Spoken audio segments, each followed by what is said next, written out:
হিসাবে নবীর সঙ্গে থাকা লাগবে 3 জন, কিন্তু নবীর সঙ্গে 1 জন, আর আমাদের সাথে আছে 2 জন।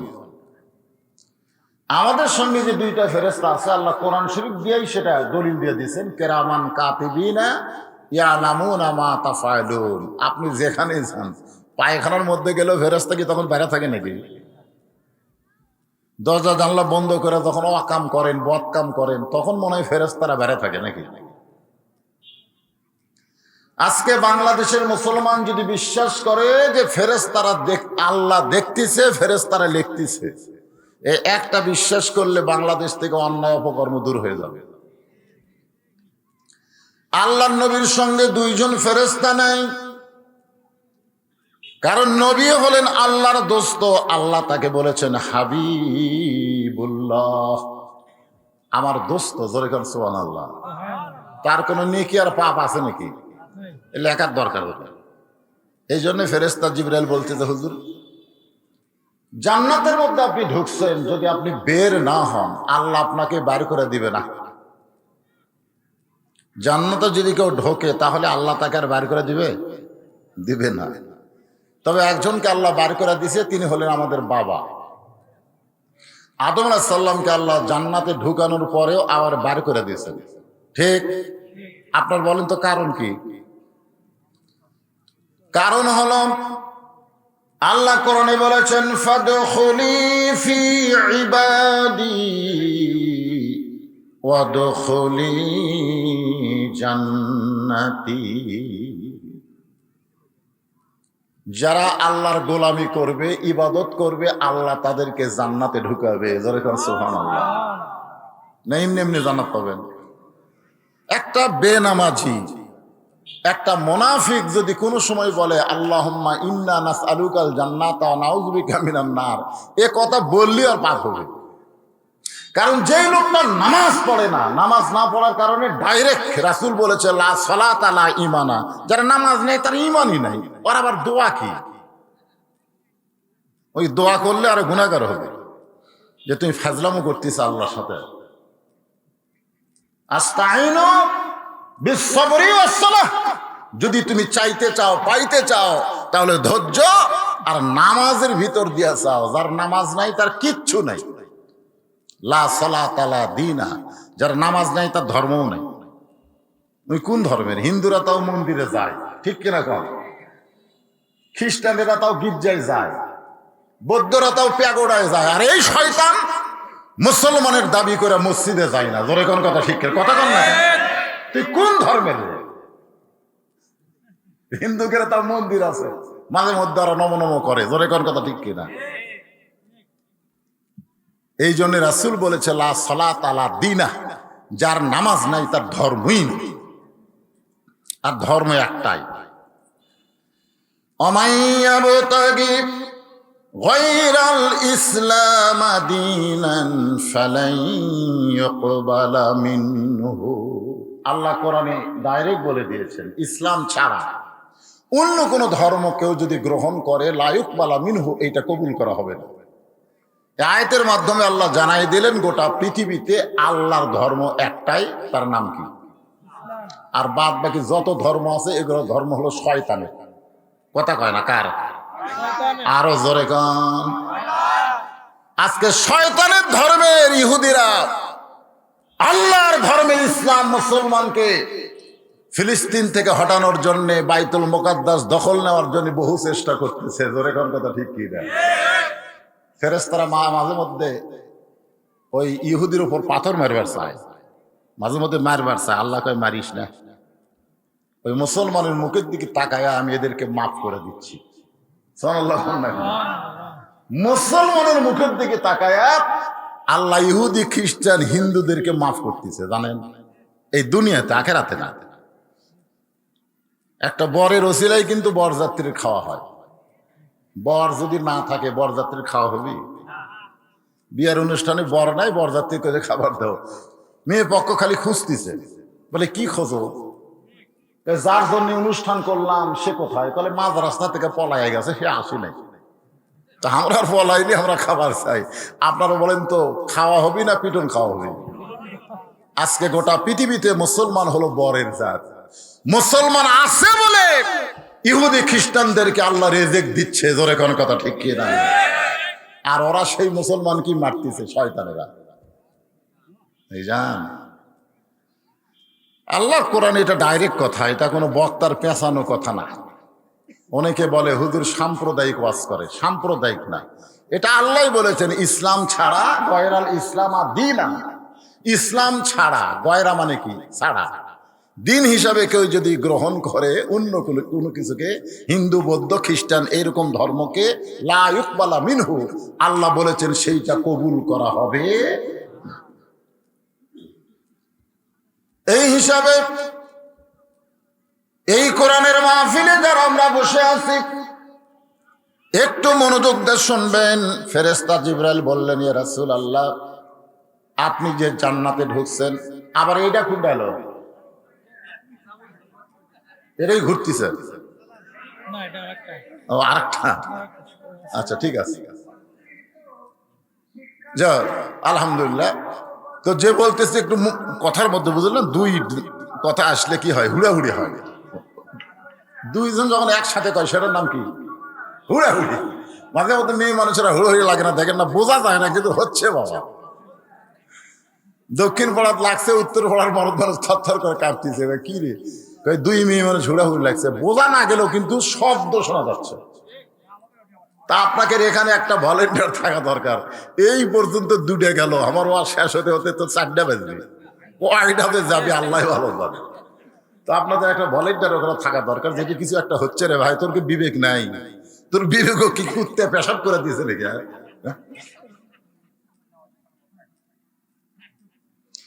আল্লাহর বান্দারা শোনেন, আদম আলাইহিস সালামকে আল্লাহ জান্নাত দিয়েছিলেন ইবাদতের আগে, ইবাদতের, আর আমাদেরকে আল্লাহ জান্নাত দিবেন ইবাদতের পরে। ফাদখুলি ফি ইবাদি, আগে ইবাদত কর, ওয়াদখুলি জান্নাতি, তারপরে জান্নাতে ঢোক।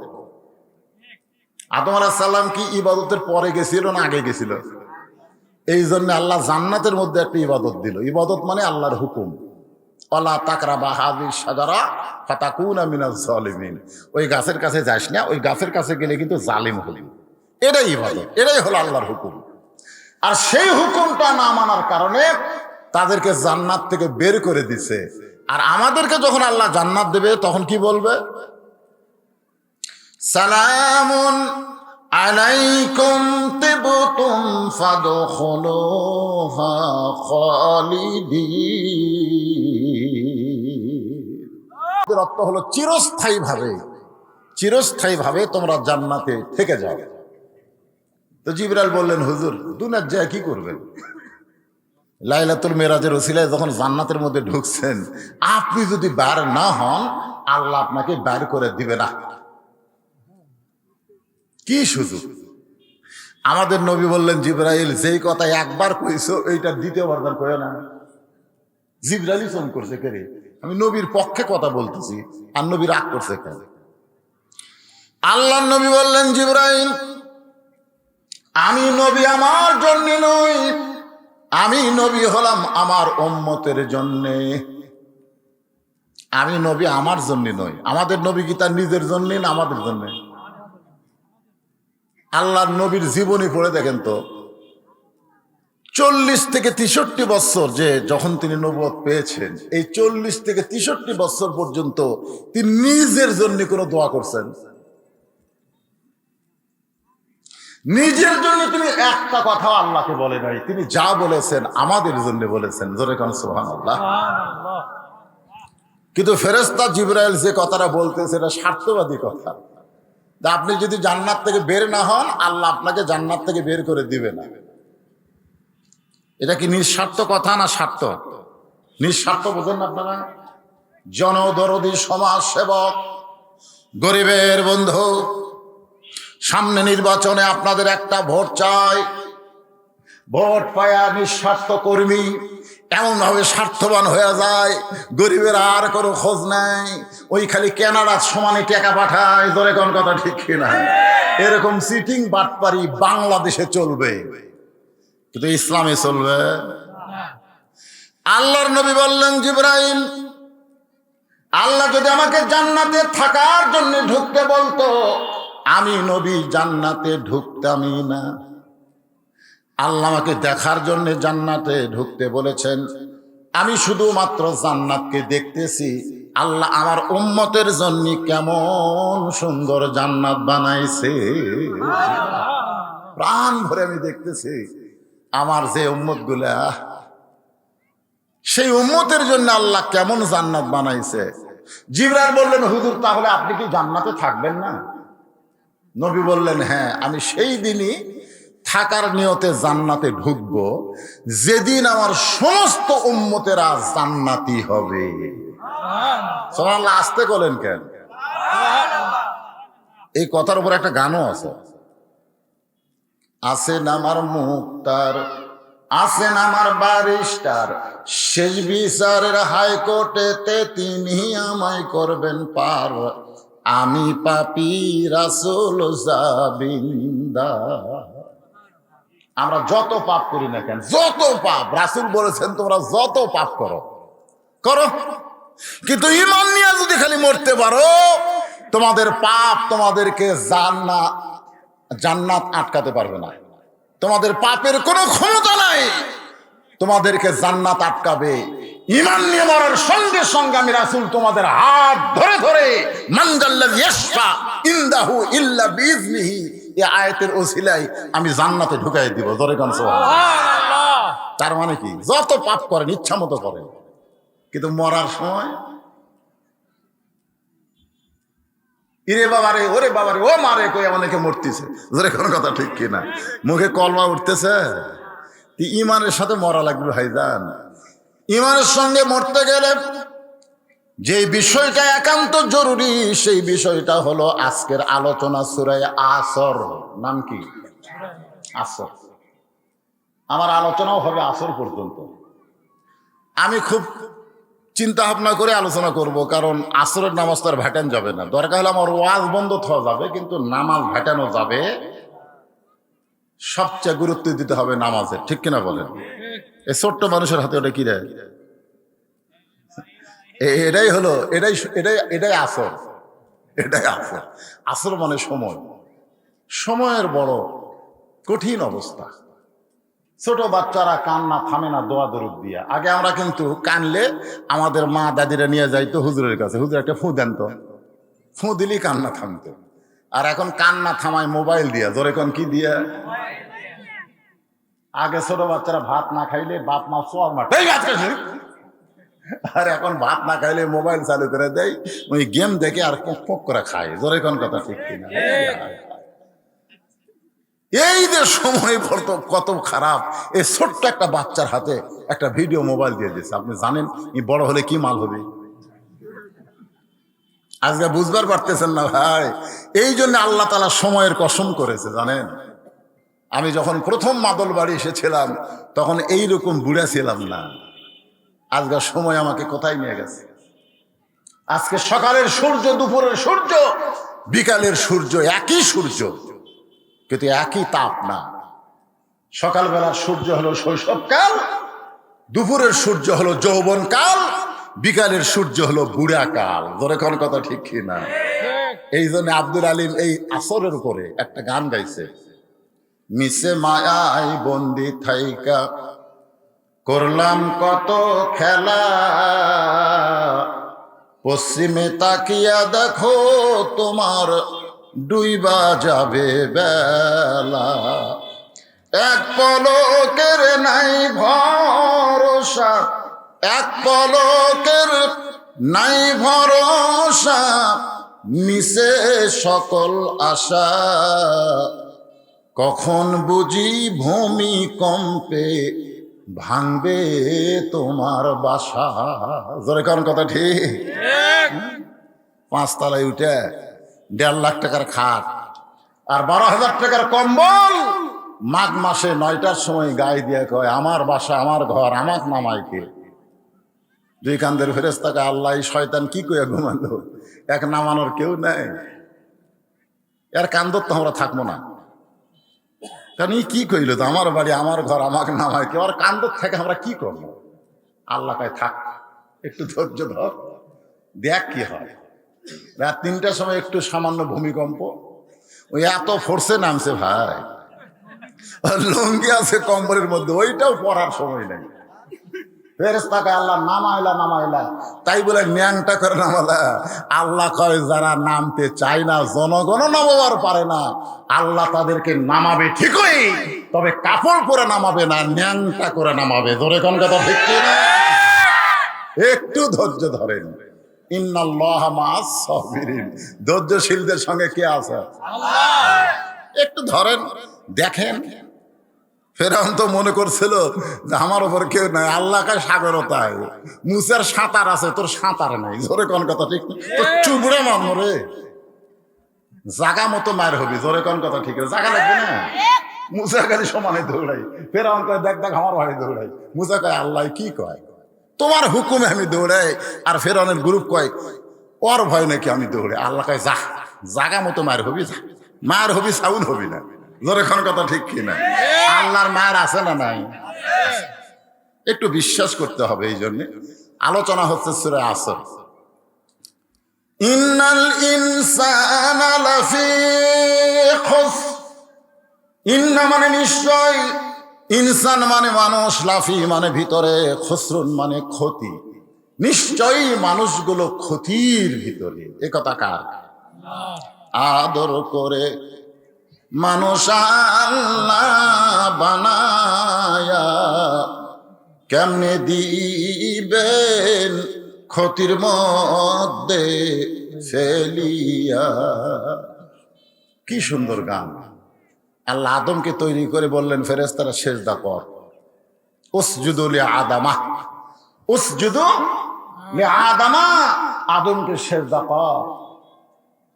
সমস্ত ফেরেশতারা সেজদা করলো, কিন্তু ফেরেশতার মধ্যে একটা বড় আছে, ওই আর সেজদা করলো না। ওই তো ছোটবেলায় মরবারি, মরার উপক্রম, মানে সব জেনে করে মারছে। বুড়াগুলা সব পাহাড়ের গুহার মধ্যে লুকা আছে, ভয়ে বাড়ায়নি। কিছু কিছু যুবক জিন পাহাড়ের গর্তের মধ্যে উপরে উঠে গেছে। তা আল্লাহ বলতেছে আর মারিস না, কয় যে কুচকে লড়বার পারে না, কতরা লিয়া পরে নিয়ে যায়, লালন পালন করছে। ফেরেশতারা বড় হয়ে গেছে। ফেরেশতাকে আল্লাহ আর কি নাম দেওয়া যাবে?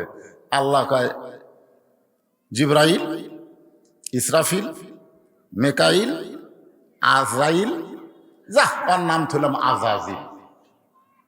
ওর নাম কি তো আজাজিল। আল্লাহর কি দয়া দেখছেন, জিনের বাচ্চার নাম থুলো ফেরেশতার নামের সাথে মিল করে আজাজিল। এত দয়া আল্লাহ করছে। আল্লাহর দয়ায় 6 লক্ষ বছর ওই খেলা আল্লাহ সেজদাই দিছে, কিন্তু লাস্টে এসে ভুল করলো কি, আদমক সেজদা দিল না। ইল্লা ইবলিস আবা ওয়াস্তাকবার। আল্লাহ এক চান্সে ওর নাম আজাজিল থেকে ইবলিস বানা দিল। যা তো ফেরেশতার সাথে মিল করার নাম থমো না, তোর নাম তুলে ইবলিস, বের হ, যা আমার হেদায়েত থেকে, রহমত থেকে বের হয়ে যা।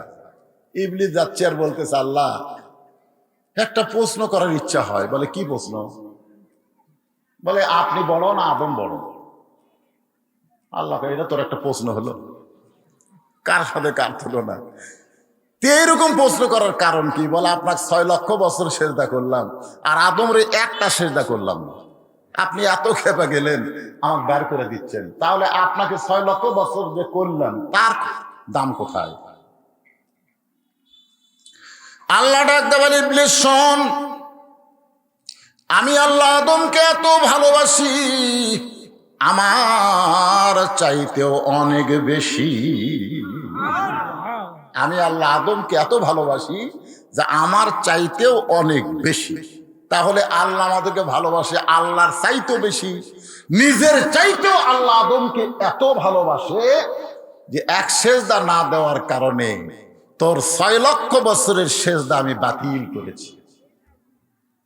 এখন আপনারা বলেন মানুষকে আল্লাহ ভালো কম বাসেন না বেশি বাসেন? আর সেই মানুষকে বলতেছেন লাফি খুসর, ক্ষতির ভিতরে। এই কথা বলার পিছনে কারণ কি? আমি তাফসীরের কয়েকটা কিতাব পড়ে দেখলাম, ইবাদতের কথা আল্লাহ বলেছেন অমা খলাকতুল জিন্না ওয়াল ইনসা ইল্লা লিয়াবুদুন। জিন এবং মানুষকে আল্লাহ একসাথে ইবাদত করার কথা বলেছেন, ঠিক কিনা বলেন?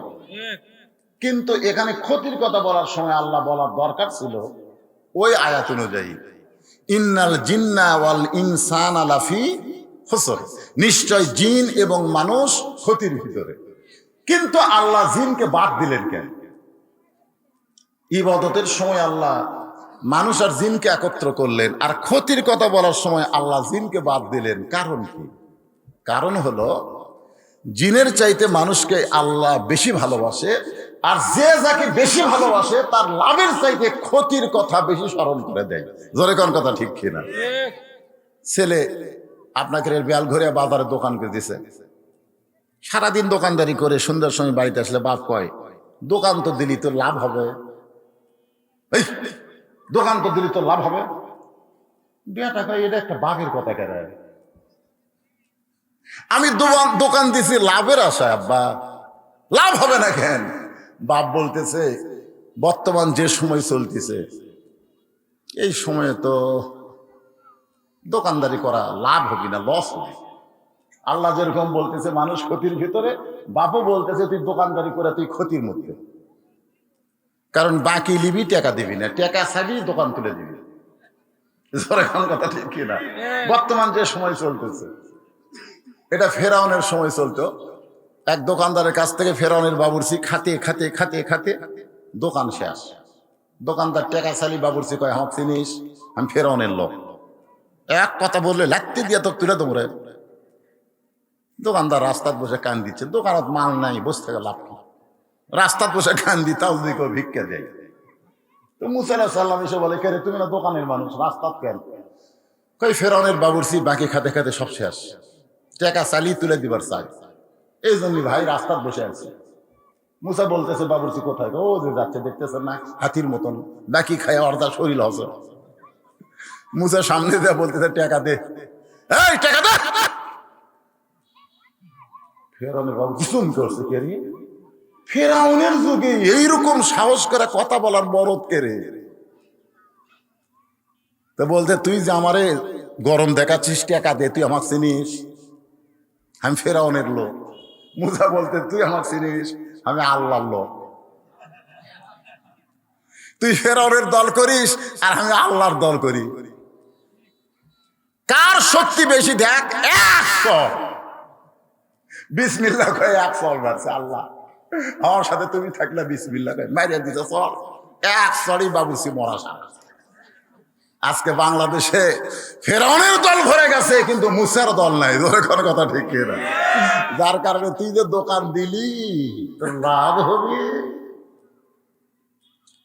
বাবা তার সন্তানকে এত ভালোবাসে, এই ভালোবাসার কারণে খালি ক্ষতির আশঙ্কা করে। আল্লাহ মানুষকে এত ভালোবাসে, এ ভালোবাসার কারণে ক্ষতির কথা বলতেছে। আল্লাহ বলেন, ক্ষতির মধ্যে পড়বি না, আমি আল্লাহ থাকতে তোদের ক্ষতি কেউ করতে পারবে না। সুবহানাল্লাহ কর না কেন? আমি আল্লাহ তোমাদেরকে এত ভালোবাসি, মানুষ তোমাদের কেউ ক্ষতি করতে পারবে না যদি তোমরা 4টা কাজ করতে পারো। ইল্লাল্লাযীনা আমানু ওয়া আমিলুস সালিহাতি ওয়া তাওয়াসাউ বিল হক ওয়া তাওয়াসাউ বিস সাবর। এখানে কয় কথা আছে?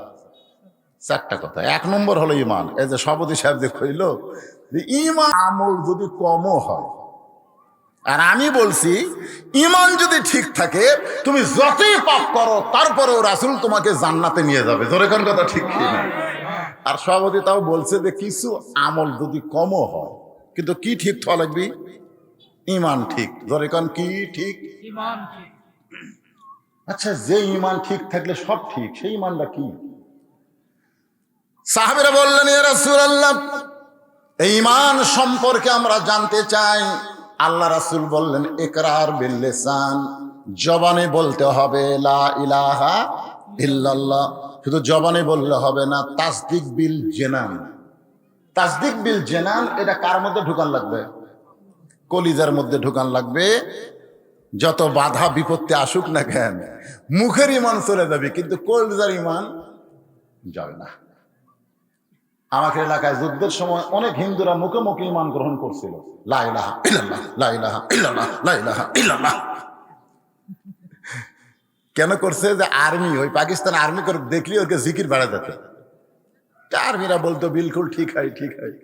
এক হিন্দু আমারে কইছে, হুজুর মুসলমানের কলমার দাম আছে জানেন, এই কলমা মুখে 9 মাস জিকির করছি, আর্মির গুলির থেকে বেঁচে গেছি। আমি কইলাম পাগলা, মুখে কলমা কইয়া পাকিস্তান আর্মির থেকে বাঁচা গেলি, এই কলমা যদি কলিজার মধ্যে ঢুকাইতি জাহান্নামের আগুন থেকে আল্লাহ বাঁচায় দিত। এই জন্য তাসদিক বিল জেনান, এটা কলিজার মধ্যে যখন ঢুকে যাবে তখন আপনার কাছে পুলিশ ধরার চাইতে আজরাইল ধরার গুরুত্ব বেশি হবে। কোন ধরার গুরুত্ব বেশি, পুলিশ ধরা না আজরাইল ধরা?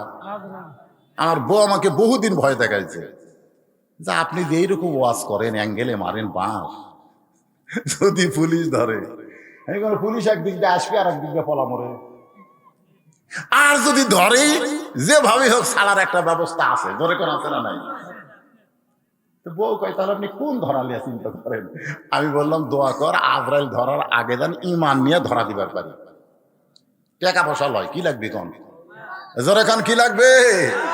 আল্লাহ নবী বলেছেন আজরাইল যখন তোমার সামনে হাজির হবে, যত পাপ তুমি করো না কেন, লা ইলাহা ইল্লাল্লাহ মুহাম্মদ রাসূলুল্লাহ বলে যদি ধরা দিবার পারো, আমি রাসূল বলে দিলাম তোমার জীবনের সমস্ত পাপকে আল্লাহ মাফ করে 8টা জান্নাত তোমার জন্য বরাদ্দ হবে।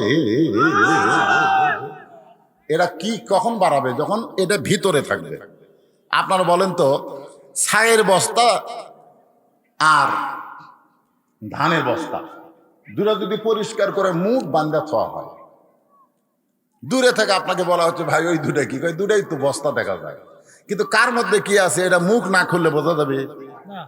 তো আজকে আমরা যাদের শুধু মুখে কলেমা আছে ভিতরে নাই, এ কথাটা খেয়াল করবেন, যাদের মুখে আছে ভিতরে নাই, এরা দুনিয়াতে হয়তো মুসলমানের মধ্যে মিশে, কিন্তু যখন বস্তা খুলবে তখন দেখা যাবে কোনটা ছাই কোনটা ধান। আজকে আমাদের তাসদিক বিল জেনান যখন কলিজার মধ্যে থাকবে, অনেক সময় উকিল আপনাকে বলতে পারে যে রাষ্ট্রপতির কাছে ক্ষমা চান, রাষ্ট্রপতি যদি মাফ করে দেয় আপনার ফাঁসির দণ্ড মওকুফ হবে। তো আসামি মুচকি মুচকি হাসতেছে, উকিল কয় হাসেন কেন? বলে হাসার কারণ হলো তুমি যে রাষ্ট্রপতির কাছে আমাকে ক্ষমা চাইতে বলতেছো, এরকম 3টা রাষ্ট্রপতিকে আমি মরা দেখছি। এরকম কয়টা রাষ্ট্রপতি ক্ষমতা থাকতেই তারা মরছে?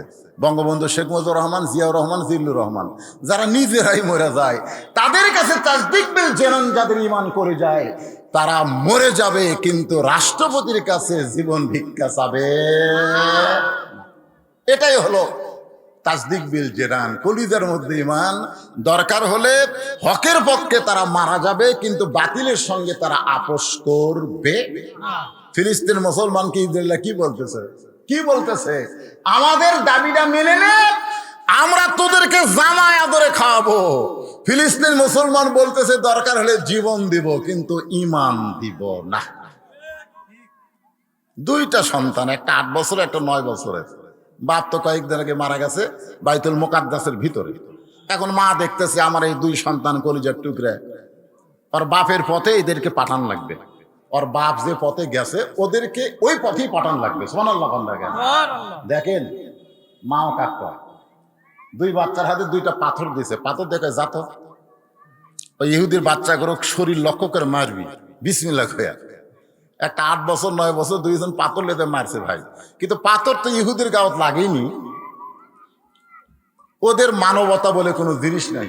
সুম্মা রাদাদনাহু আসফালা সাফিলিন, পশুর চাইতেও এরা জঘন্য। ফিলিস্তিনের যত মুসলমান মারা যাচ্ছে তার মধ্যে শিশু বাচ্চাই কিন্তু বেশি। ধরে কোন কথা ঠিক কি? ছোট দূরে বাচ্চা, 8-9 বছরের বাচ্চা পাথর মারছে রাগ করে, তাই গুলি করা লাগবে। ঠাই ঠাই করে গুলি করছে, একটা সাথে সাথে মারা গেছে, আর একটার এই দেহ থেকে হাত উড়ে গেছে। 2টারে ধরে ফিলিস্তিন হাসপাতালে নিয়ে গেছে। কিছুক্ষণ পর মা দেখবার গেছে, যায় দেখে একজন দুনিয়াতে নাই। মা তখন ওর কপালে চুমা দিয়া মুস্কি হাসি দিয়ে বলতেছে আলহামদুলিল্লাহ, আলহামদুলিল্লাহ। আর যেটা এখনো জীবিত আছে, হাত একটা দেহ নাই, ওইটার কপালে চুমো দিয়ে কাঁদতেছে আর বলতেছে ইন্না লিল্লাহ, ইন্না লিল্লাহ, ইন্না লিল্লাহ। সাংবাদিক বলতেছে মা আপনি কি পাগল হয়ে গেছেন? কয়েকদিন আগে স্বামী হারাইছেন, আজকে একটা সন্তান চলে গেল, আর একটা সন্তান আহত অবস্থায়, আপনি কি পাগল হয়ে গেছেন? মানুষ মারা গেলে ইন্না লিল্লাহ পড়তে হয়, আর আপনি আলহামদুলিল্লাহ পড়তেছেন। মা তখন মুস্কি মুস্কি হাসে। ওয়ালা তাকুলু লিমান ইউকতালু ফি সাবিলিল্লাহি আমওয়াতুন বাল আহইয়াউ ওয়ালাকিন লা তাশউরুন। আল্লাহ রাস্তায় যাদেরকে হত্যা করা হয়, এ কথা কার? আল্লাহ রাস্তায় যাদেরকে হত্যা করা হয় তাদেরকে তোমরা মৃত্যু বলো না, আমি আল্লাহ বলতেছি তারা জীবিত। ওয়ালাকিল্লা তাশউরুন, তোমাদের সাধারণ মাথা এটা বুঝতে পারে না। আমি যেই সন্তানের কপালে চুমা দিলাম, আমার এই সন্তানের দেহ পড়ে আছে ফিলিস্তিনে, আর তার পাখিটা কোন জান্নাতে ঘুরে বেড়ায়। রাসূল বলেছেন, বুখারী শরীফের হাদিস, কিতাবুল মাগাজি, মা আহাদান ইয়াদখুলুল জান্নাতা ইহুব্বু আন ইয়ারজি ইলা দুনিয়া ওয়ালাহু মা আলাল আরদি মিন শাইইন ইল্লা শাহীদুন ইয়াতামান্না আন ইয়ারজি ইলা দুনিয়া ফায়ুকতাল আশারা মাররাতান লিমা ইয়ারা মিনাল কারামাতি। রাওয়াহুল বুখারী কিতাবুল মাগাজি। আল্লাহ রাসূল বলেন, আনাস ইবনে মালিক থেকে বর্ণিত, জান্নাত পাওয়ার পরও একদল লোক দুনিয়াতে আসার জন্য খালি ছটফট করবে। আল্লাহ বলবে, কে রে পাগলারা, তোরা জান্নাত পেয়ে গেছিস, আবার দুনিয়াতে আসবার চাস কেন? ওরা বলবে, আল্লাহ আপনি আমাকে জান্নাত কেন দিছেন? বলে, আমার রাস্তায় তোরা জীবন দিয়েছিস, এই জন্যই তো জান্নাত দিছি। বান্দারা বলবে, আল্লাহ এই জন্যই তো জান্নাত ভালো লাগতেছে না, কারণ আপনার রাস্তায় জীবন দেওয়ার সময় যে মজা পাচ্ছি সেই মজা জান্নাতত নাই। দুনিয়া, এই জন্য দুনিয়াতে ফিরে যাওয়াকে আমরা মহব্বত করতেছি। ফায়ুক্তাল আশারা মাররাতান, একবার জীবন দিয়ে মজা হবে না, কমপক্ষে 10 বার আল্লাহ তোমার রাস্তায় আমরা জীবন দেব, শহীদ হব, তারপরে জান্নাতে আসব। তারপর আমরা যারা জীবন দিবার পারি না তারাই লুকে থাকি, তারাই চিন্তা করি কি জানি হয়। ভাইজান, তাসদিক বিল জেনান, কলিজার মধ্যে যখন ঈমান থাকবে ওই মানুষ জীবন দিবে, কিন্তু বাতিলের সঙ্গে আপোষ করবে। কথা কন না কেন? কথাটা কলেও কি ধরে লেগে যাবে আপনাকে? এই কথা না করার জন্য আজকে পেঁয়াজের দাম কত হলো রে? খালি এই কথা বন্ধ করার জন্য, তত্তর করার জন্য সব দাম বাড়ে। একটা লোক কথা বলে না, একটা লোক কথা বলে না। আজকে মনে করছেন পেজ নাই, কথা কন পেজ নাই, পেজ ঠিকই আছে, পেজ ঠিকই আছে, কিন্তু হঠাৎ কৃত্রিম সংকট বাংলাদেশে 60 টাকার পেঁয়াজ 200 টাকার গেছে। আপনারা কোনোদিন পেঁয়াজের দাম বাড়লো মিছিল করছেন? মুখ বন্ধ, আরো বাড়া, মুখ বন্ধ, আরো বাড়া, মুখ বন্ধ, আরো। তো এখানে আপনারা মুখ বন্ধ করে আছেন কেন? জবান খোলা লাগবে ভাইজান। দরকার হলে জীবন দেব, কিন্তু বাতিলের সঙ্গে আপোষ করা যাবে। যদি করেন করেন, মরার সময় বেঈমান হয়ে মরবেন। আল্লাহ কোরআনে বলেছেন, ইয়া আইয়ুহাল্লাযীনা আমানুত্তাকুল্লাহা হাক্কা তুকাতিহি ওয়া লা তামুতুন্না ইল্লা ওয়া আনতুম মুসলিমুন। কি হয়ে মরার কথা বলছে? মুসলমান। জোরে বলেন কি? একটু মনোযোগ দিয়ে শুনবেন। 1 নম্বর হলো ঈমান। ঈমানের 3 নম্বর পর্যায়ে হলো আমল বিল আরকান। শুধু কলিজার মধ্যে ঈমান রাখলে হবে না, এই ঈমানটা আমলের মাধ্যমে প্রকাশ করা লাগবে। এখন আপনাদের কাছে আমার প্রশ্ন হলো, ঈমানকে গ্রহণ করার পরে 3 ভাবে, মনে করেন মুখে পড়েছি, কলিজা থুয়া দিছি যত্ন করে, আরো ঈমান অনুযায়ী আমল করব, তাহলে ঈমান অনুযায়ী প্রথম যে আমলটা আমাকে করলে ঈমান ঠিক থাকবে, সেই আমলের নাম কি? এই সাইড থেকে একজন মুরব্বী কয়, কে রে এটা রে? ওই তো মুরব্বী লয়। হ্যাঁ, মাশাআল্লাহ। কোনো চাপার লাগবে না, খাড়া হয়ে শোনো, কি করবে? আমি প্রথমেই বলেছি চাপার কথা, বারবার কই আর সময় নষ্ট করা যাবে? মুরব্বী আমার পেছন দিক টাকা থেকে দেখতেছে যে কয়দিন হলো, ভালোই হচ্ছে, কিন্তু ওই জায়গা বুঝতেছেন না, ফাঁক ফাঁক একটু বেশি হচ্ছে, আপনাকে একটু চাপলে ভালো। আচ্ছা চাপেন বা না চাপেন, অসুবিধা নেই, কথাটা শোনেন। আমি কিন্তু এই মুহূর্তে যেটা বলতেছি আপনাদের, যে ইমানকে ঠিক রাখতে গেলে, ইমানকে আপনার কলিজার মধ্যে সুন্দর করে রাখতে গেলে আপনাকে 1 নম্বর যে আমল করা লাগবে, সে আমলের নাম কি? হ্যাঁ, সবাই বলেন না কেন? 1 নম্বর, বাইনাল আবদি আল কুফরি তারকুস সালাত। বান্দা আর কাফেরের মধ্যে পৃথক করার জিনিসটার নামই হলো নামাজ। সভাপতি সাহেব এখানে একটা মারাত্মক কথা কইছে, যে নামাজ পড়ে সুদ খায়, নামাজ পড়ে ঘুষ খায়, নামাজ পড়ে জমি কট লেগ, এরকম আছে না নাই? যেরকম আছে না নাই? নামাজও পড়ে, আবার জমির আলো ঠেলে, সবই করে। এটা মমতাজ, একটা মমতাজ নাই ওই যে মানিকগঞ্জের, আবার এটা গানে গানে কইছে, আল্লাহ কয় নামাজের জোরে ফায়েশা কাজ যাবে দূরে, পাক কোরআনে রয়ে আছে ঘোষণা, এখন আকাম কুকাম নামাজ রোজা একসাথে বান্ধিয়া বোঝা, জাহান্নামে দিয়া সরওয়ানা, আজও কেন আল্লাহর নামাজ ধরতে পারলা না। গানটা কিন্তু খুবই মজার গান। ইন্না সলাতা তানহানিল ফাহশাই ওয়াল মুনকার, একমাত্র নামাজই পারে মানুষকে যাবতীয় খারাপি থেকে, ফায়সা থেকে বাঁচায় দিতে। জোরে কান সুবহানাল্লাহ। আজকে বর্তমান প্রধানমন্ত্রী গোটা পৃথিবীর ভিতরে একটা দৃষ্টান্ত স্থাপন করেছে, সেইটা হলো 564টা মসজিদ বানাচ্ছে। আপনাকে এই শেরপুর আসতে 3টা কি 4টা মসজিদ আমার নজরে পড়লো, এই শেরপুর আসতে আসতে।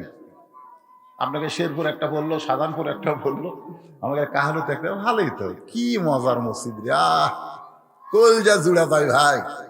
কিন্তু বুড়া মানুষের ওটা একটু কষ্ট, মানে উচিত তুলিছে, বুঝলেন? যারা লাঠি ধরে সিয়ারত নামাজ পড়ে ওরা উঠে যাওয়ার পারবে, কঠিন অবস্থা। তারপরে আমি দেখি এক মুসল্লি ওই মডেল মসজিদে সিয়ারত বসে নামাজ পড়তেছে। তাই মুরব্বী কলাম, কে মুরব্বী, আপনি যে সিয়ারত বসতে নামাজ পড়তেছে, এটি উঠলেন কি করে? 1 লাখ উঠছি বা, তুই 1 লাখ উঠে সিয়ারত বসছেন কেন? আল্লাহর সঙ্গে বাদরামি করবে চান? আল্লাহ কোরআনে বলেছে কুম, কুম মানে কি? কুম মানে কি? দাঁড়াও। আল্লাহ অর্ডার করেছে নামাজের যে কয়টা ফরজ, তার মধ্যে একটা ফরজ হলো দাঁড়িয়ে নামাজ পড়া। ধরে কোন কথা ঠিক কিনা? এটা কিন্তু ফরজ। কুম মানে দাঁড়াও, লিল্লাহি, কার জন্য? আল্লাহর জন্য। কি কি নিয়ে? অনীতিন, আনুগত্য নিয়ে দাঁড়াও। চিন্তা করে দেখেন, 564টা মডেল মসজিদ পৃথিবীর কোন প্রধানমন্ত্রী, পৃথিবীর কোন প্রেসিডেন্ট তৈরি করে নাই, যেটা তৈরি করেছে আমাদের বাংলাদেশের প্রধানমন্ত্রী। খুশি না বেজার? তাহলে সুবহানাল্লাহ খান, জোরে খান। এতগুলো মসজিদ বানালো, কিন্তু সমস্যা এক জায়গাতে আছে জানেন? সমস্যা হলো মসজিদ বানাইছে কিন্তু মুসল্লি নাই। আপনারা বলেন তো, মুসল্লি আগে না মসজিদ আগে? মুসল্লির ঠেলাতে তো আমরা দোতলা বানাচ্ছি। জোরে কোন কথা ঠিক কিনা? মুসল্লির ঠেলা থাকলে আপনাকে এই মাদলবাড়িয়া ভাঙ্গা মসজিদ থাকবি।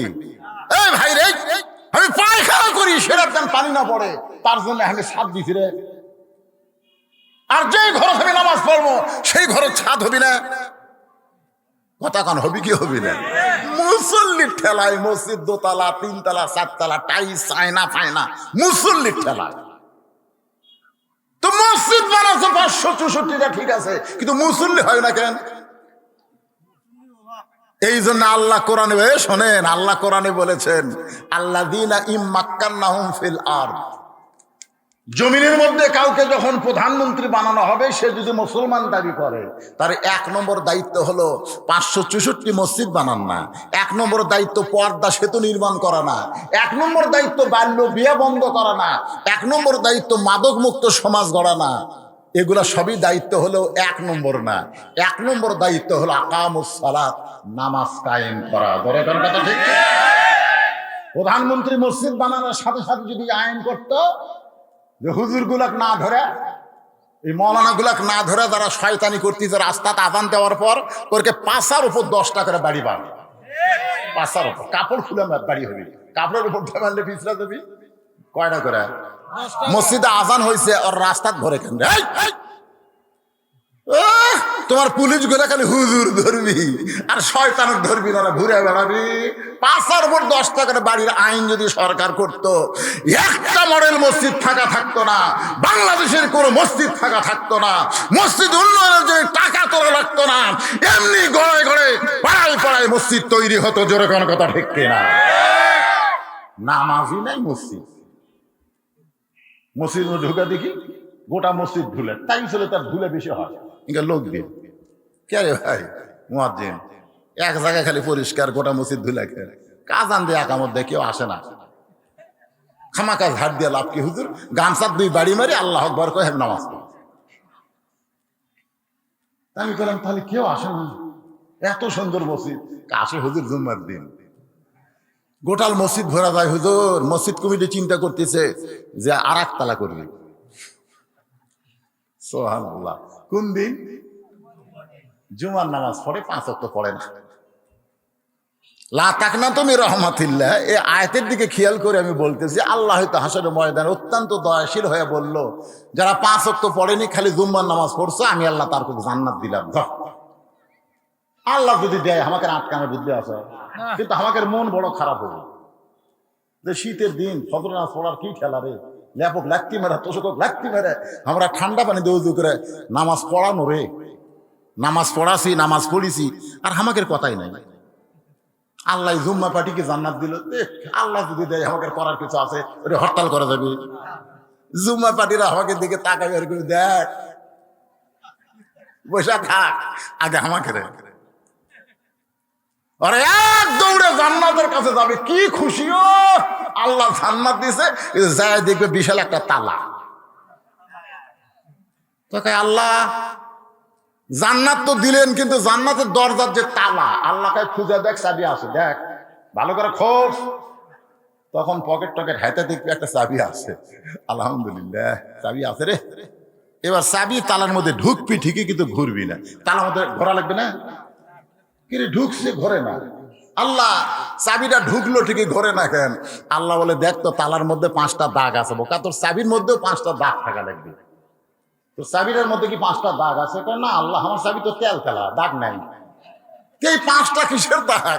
আল্লাহ বলবে ফজর, জোহর, আসর, মাগরিব, এশা, এই 5টা যদি দাগ না থাকে তালার মধ্যে কার দাগের সাথে মিল খাবি না, কুটুস করে খুলবি। তখন জুম্মা পার্টি বলবে তাহলে আমাকে খবর কি? আল্লাহ বলবে জান্নাত দেখে ফেরত আয়, তোরকে ভাগ্যে জান্নাত নেই। এখন যারা খালি জুম্মা মারতেছেন, 5 ওয়াক্ত পড়তেছেন না, তারকে ভাগ্য কি? জান্নাত দেখবার পারবি কিন্তু ঢুকবার। আসসালাতু মিফতাহুল জান্নাহ, নামাজ হচ্ছে বেহেশতের চাবি। জোরে করে সুবহানাল্লাহ। তাহলে ওয়ামিলুস সলিহার মধ্যে সূরা আসরের 2 নম্বর বিষয়, 1 নম্বর হলো নামাজ। জোরে করে 1 নম্বর কি? নামাজ। পুরুষের জন্য 1 নম্বর হলো নামাজ, কিন্তু নারীদের জন্য 1 নম্বর নামাজ না, নারীদের জন্য 1 নম্বর হলো পর্দা। সুবহানাল্লাহ। আমার মায়েরা, এই মা মারে আছে নাকি? মাইকের ব্যবস্থা আছে? আচ্ছা, ওর জন্য তো আগামীকাল 9টা থেকে একটা আবার মহিলা সমাবেশ আছে। ও লাভ নাই, কোনো লাভ নাই। মর্দ বক্তা ওয়াজ শুনবি, মেয়ে বক্তার ওয়াজ শুনবি, তাও যে মাল সেই থাকবে। জোরে কোন কথা ঠিক? এরা বোরকা পরে পরে, বোরকা পরে কিন্তু পর্দা করে না, জানেন? আমি আশ্চর্য হয়ে যাই, কিন্তু বোরকা পর, বোরকা পরলে পর্দা করবি না কেন? আমার দাদি নানি আমি দেখছি বোরকা পরা, জানেন? যা ওই কাপড়ের টোপলা বোরকার মধ্যে, পানের বাটি বোরকার মধ্যে, মানে এমন বোরকা, একটা সারা বোরকা, বুঝলেন? ওর মধ্যে সব লেছে, সব নিয়ে চিকন দাদি আমার মোটা হয়ে গেছে, মোটা হয়ে গেছে। মানুষজন ভয় খাচ্ছে, এখানে মানুষ না ভূতরি, এত মোটা বোরকার মধ্যে ব্যাগ ট্যাগ পানের বাটি সব বোরকার মধ্যে, সব কার মধ্যে? বোরকার মধ্যে। চিকন মানুষ মোটা, মানুষ ভয় তাকায় না, এটা মানুষ না পেতনি রে। আর এখন এমন বোরকা আছে ভাই, বাইরে থেকে ভিতরে সব জিনিসের মাপ বোঝা যায়। ধরে কোন কথা ঠিক না, টাইট বোরকা, টাইট।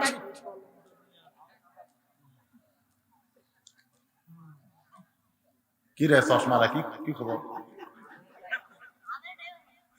তোরা মুয়াজ্জিন নাকি? আগার টাইম হতে করা বাজে এখন। ও যা দে আজান দেখা। আল্লাহ রাসূল বেলালকে ডাক দিয়ে বলেন আয়। তো হযরত বেলাল নবীর কাছে এসে খাড়া হওয়ার সাহস পায় না। আল্লাহ রাসূল বলে আয় আমার কাছে আয়। বেলাল এসে নবীর কাছে খাড়া হলো। আল্লাহ রাসূল বললেন তুই হতে কত খাটো রে? তো কয় হুজুর আপনার চাইতে কম পক্ষে আধা খাটো হলো। বেলাল রে, দুনিয়াতে তুই আমার চাইতে আধা হাত খাটো রে, কিন্তু জান্নাতে তুই আমার চাইতে এক হাত লম্বা। বেলাল কয় হুজুর এটা একটা কথা বলেন, আপনি হলেন ইমাম, আমি হলাম মুয়াজ্জিন, আপনার চাইতে আমি আধা হাত খাটো, আবার এক হাত লম্বা কেমনে? রাসূল বলল যারা আজান দিয়া খায় হাসরের ময়দানে আল্লাহ তাদের মাথা উঁচুতে রাখবে। শুধু মাথা উঁচুতে রাখবে না, আল্লাহ তাদের মাথায় একটা নূরের টুপি পরাইয়া দিবে। তাহলে আমি কি তাচ্ছিল্য করলাম? লাভ আছে। দুনিয়ার বেতন না থাকলে কি হবে? তোর যা মশান হবি রে জান্নাতের মধ্যে। জোরে গান সুবহানাল্লাহ। ভাইজান একটু আসেন, মনোযোগ দিয়ে শুনবেন। পুরুষের জন্য 1 নম্বর হলো নামাজ, নারীদের জন্য 1 নম্বর হলো পর্দা। নারীদের জন্য 1 নম্বর কি? আল্লাহ কোরআন কারীমের মধ্যে ইরশাদ করেন অকরনা ফি বুয়ুতিকুন্না ওয়ালা তাবাররাজনা তাবাররুজাল জাহিলিয়াতিল উলা। আচ্ছা আপনারা বলেন আমরা কি নামাজ পড়বো না? এখানে যত লোক আমরা আছি কি মনে হয় নামাজ পড়বো না? কিন্তু শয়তান মিন শাররি ওয়াসওয়াসিল খান্নাস, মানে ইবলিস শয়তান কান দিচ্ছে মসজিদের দরজা। ইবলিস শয়তান কান দিচ্ছে মসজিদের দরজা। তো এখন শয়তানের বেটা যে আমাদের ভিতর আছে মিন শাররিল ওয়াসওয়াসিল খান্নাস, এটা কিন্তু এদের দেখেন, এদের বাম স্তনের 2 আঙ্গুল নিচে কলবের সাথে আছে।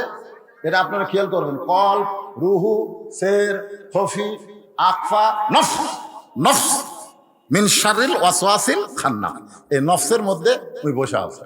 ওই এখন বলতেছে আব্বা কান্দেন না, কান্দেন না, কান্দেন না আব্বা। শয়তান বলতেছে কান্দেন না। এই মসজিদের মধ্যে ঢুকছে, কিন্তু এখন নামাজের মধ্যে আমি ঢুকতে পারতে না। এখানে অনেকের ভিতরে শয়তানি খেলা করবে, যে বক্তা ওয়াজ করতেছে এখন ভিতরে শয়তান বলি তুই নামাজ পড়বো না, তাই কয় তুলবি। আরে পাগল, অন্যদিন 3 জন মিলে আসরের নামাজ পড়েছ, কয় সওয়াব পাছো? আজকে 1000 জন মিলে আমরা এখানে জামাত করব, কয়েক লক্ষ গুণ বেশি সওয়াব হবে। জোরে কোন কথা ঠিক কিনা? আপনি জানেন যে আমরা সবাই নামাজ পড়ব, কিন্তু হয়তো একটু কোরআনের এই তাফসীরের কারণে প্রতিদিন কি ওয়াজ হবে? নামাজ প্রতিদিনই আপনারা পাবেন, প্রতিদিন কি ওয়াজ পাবেন, বজুসদ পাবেন। তো আজকে যদি প্রতিদিনের চাইতে 5-10 মিনিট পরে পড়া হয় তো কি অসুবিধা হবে? এই 2-1 জন শয়তান তুই বুড়া হয়ে গেছে, নামাজ পড়বে, ওয়াজ আগে না নামাজ আগে? তা আমি কি বলতেছি, নামাজ পড়বে, কিন্তু খন্নাস কি বলতেছে আব্বা কান্দেন না। কি জন্য কান্দের? কই বহু চেষ্টা করলাম রে, ইনে মসজিদের মধ্যে ঢুকলোই, কই ঢুকুক মসজিদে, আমি নামাজের মধ্যে ঢুকতে দেব না। অনেক মুসল্লি মসজিদের মধ্যে ঢোকে, আল্লাহ কি এমনি কইছে ফাওয়াইলুল লিল মুসাল্লিন আল্লাযীনা হুম আন সালাতিহিম সাহুন আল্লাযীনা হুম ইরাউন ওয়া ইয়ামনাউনাল মাউন। কিসের নামাজ? একটু মনোযোগ দিয়ে শুনবেন। হাদিসে আছে বিস্তারিত, হুজুরি কলব ব্যতীত। হাদিসে আছে বিস্তারিত, হুজুরি কলব ব্যতীত করছিন কালেও নামাজ তোর হবে না। তবে কেন গাও জোয়ারি, মানুষকে দেখাও নামাজ পড়ি, ও তোমার সিদ্ধ বীজে সুফসল ফলে না। আজও কেন আল্লাহর নামাজ ধরতে পারলা না? নামাজ পড়ার কথা কোরআন হাদিসের কোনো জায়গাতে নেই, কোন জায়গাতে নামাজ পড়ার কথা নাই, নামাজ ধরার কথা আছে। ধরে কোন কথা ঠিক কিনা? বাপ ধরবি, বেটা ধরবি, নাতি ধরবি, দাদা ধরবি, আপনি এশার নামাজ পড়বেন মসজিদে, আপনার বউ বউর বাড়িতে। এরা হলো নামাজ ধরা। আপনি এসা বললেন মসজিদে, বাড়ি গিয়ে দেখেন আপনার বউ স্টার জলসা দেখতেছে। আল্লাহ তো তোর নামাজক লাথি মারি, তোর নামাজক আমি লাথি মারি। জাহান্নামের আগুন থেকে বাঁচতে গেলে একলা বাঁচা চলবে না। দাদা তুই বুড়া হয়ে নামাজ পড়িস, তোর লাথি লাফের মধ্যে ঘুম পাড়ে, তুই জান্নাত যাবো? জান্নাত তোর মামা বাড়ি। যে লাতি নামাজ পড়ে না, পরের দিন দাদাকে ডাকলে আপনি স্যান্ডেল তুলবেন, এই কে তোর দাদারা, এই শয়তান কে তোর দাদা? যাই নামাজ পড়ে না, ওই শয়তানের দাদা একজন মুসল্লি হতে পারে না। ঘরে কথা কন না কেন? আপনি কথা বন্ধ করছেন কেন? কি মন খারাপ করতেছে? দুই একজন শয়তান তুলবি, এই সোনার সংসার, এই সোনার মাহফিল ভেঙ্গে দেওয়ার জন্য দুই একজন তুলবি। আগে নামাজ, আগে নামাজ। আর তোর নামাজে হয় না রে, সারা জীবন নামাজ পড়িস, সারা জীবন পড়ে পরীক্ষা ফেল করে। কি পড়িস ভাই? পড়ি ঠিকই হুজুর, মনোযোগ দেই না। পড়ি ঠিকই, মনোযোগ দেই না। তো মনোযোগ না দিয়ে তুই কি বলবি? আমি ছোটবেলা পড়তাম ক খ গ ঘ পড়তেছি, আব্বা কয় ধরে ধরে পড়, ধরে ধরে পড়। আমি আরে ধরি না, খালি মুখস্থ ক খ গ ঘ। আব্বা আসলো, আচ্ছা কয় দেখি ক লেখ লেখ। তা আমি যে মুখস্থ করছি, কয়েক ঢপ আমি দেখিনি, বুঝছেন? ওই শুনে শুনে ক খ গ ঘ, ক কিরকম খ কিরকম আমি তো দেখিনি। আমি লেখবার পারবো? যে লেখবার পাতি ঠাস করে চল মারছে, এখনো আমার কান বেদনা করে, জানেন? এত তো কোনো যে ধরে ধরে পড়, নামাজ ধরে ধরে পড়া লাগবি রে। খালি এমনি এমনি নামাজ পড়লে হবে না। আজকে শোনেন, সূরা আসরের তাফসীর করতেছি, যে 10-20 মিনিট পরেই নামাজ হয়, নামাজ কি হবে না? আপনার কোন নামাজ কি হবে না? লাভ দৌড়ছে মাঝখান থেকে। ওযু করার টাইম দেওয়া হবে ইনশাল্লাহ, এখানে ওযু করার টাইম দেওয়া হবে। আমি আজকে মুসাফির হচ্ছি না, আমি আজকে নামাজ পড়াবো, আর পড়বেন না? উঠতেছে, লাভ দিয়ে উঠতেছে।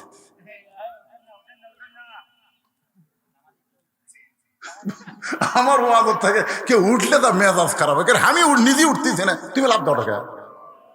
আমি কি বুঝাবার পারতেছি না? কারণ আপনারা কোন আমি কি বুঝাবার পারতেছি না?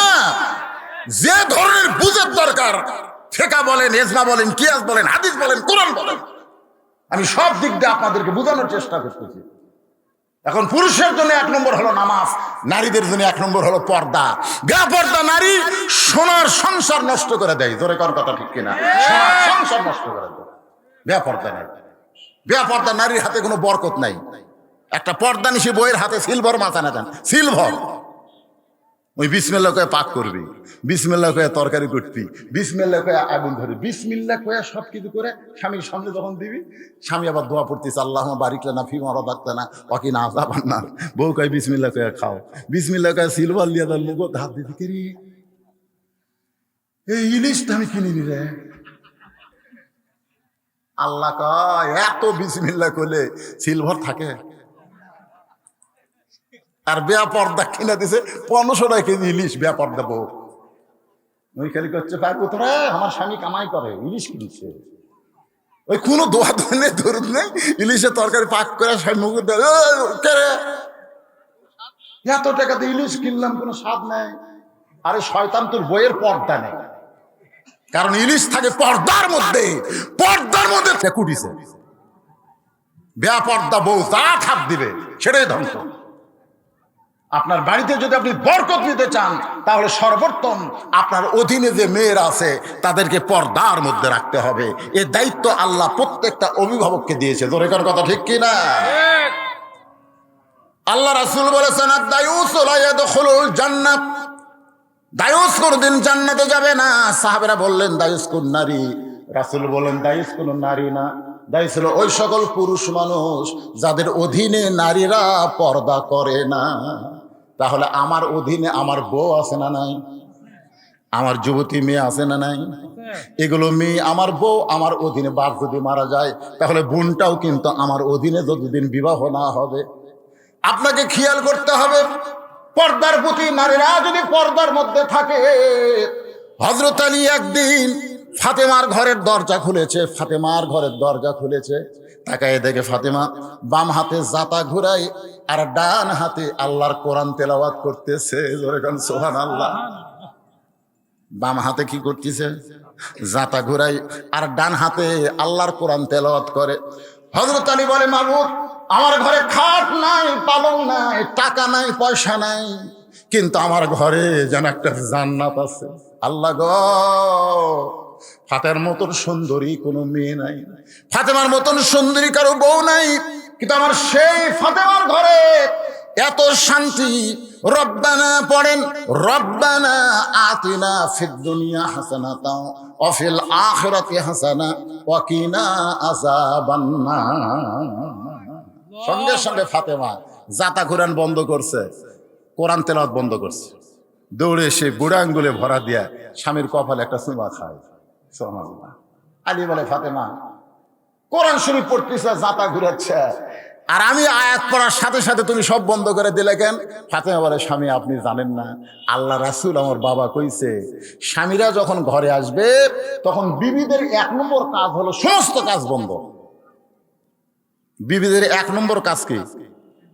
কথা কয় না, সব কাজ বন্ধ, একটাই মাত্র কাজ হলো স্বামীকে খুশি করা। আর আমাদের গুলার কাম কি? সব কাজ বন্ধ, 1 নম্বর কাজ হলো স্বামীকে তিরস্কার করা। কথা কোন ঠিকই না? 12 বছর হলো তোমার সংসার করতেছি, শান্তি নাই, শান্তি নাই। পায়ের বুড়া আঙ্গুলে ভর দিয়া স্বামীর কপালে চুমা দিছে। আলী বলতেছে, কোরআন তেলাওয়াত বাদ দিলে, জাতা ঘুরান বাদ দিলে।